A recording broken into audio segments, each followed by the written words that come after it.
Morning అయితే ముఖం కడుక్కొని కొంచెం ఒక గ్లాస్ వేడి నీళ్ళు తాగేసి గోరువెచ్చగా డ్రై అంజూరు బాదము నైట్ నానబెట్టేస్తాను, తినేస్తాను. ఇదైతే కొబ్బరి పొడి చేస్తున్నాను. కొబ్బరి అయితే చాలా సన్నగా పొడవుగా కట్ చేశాను.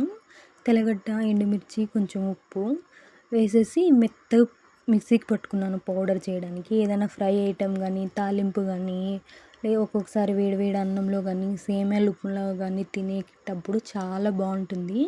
ఉప్పు కారాలు కొంచెం తక్కువే వేసాను, ఎందుకైనా ఎక్కువైతే కష్టం అనేసి.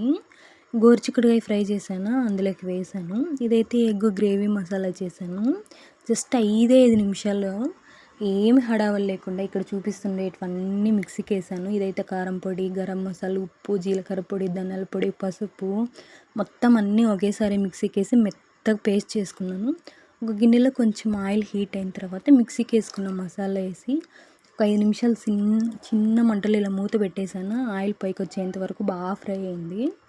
కోడిగుడ్లు ఉడకబెట్టుకొని ఘాట్లు పెట్టుకున్నాను. ఇలా ఫ్రై అయిన దాంట్లో కోడిగుడ్లు వేసేసి ఒక 2 నిమిషాలు వేగిన తర్వాత కొంచెం చాలా తిక్కుగా ఉందనేసి కొంచెం నీళ్ళు పోసాను. ఒక 5-10 నిమిషాలు మళ్ళీ సిమ్లోనే పెట్టేశాను, మూత పెట్టేసి. ఇలా ఆయిల్ అంతా పైకి వచ్చేసింది, గ్రేవీ అంతా అయిపోయింది. లాస్ట్లో కొంచెం కొత్తిమీర వేసేసాను. టేస్ట్ అయితే చాలా బాగుంది.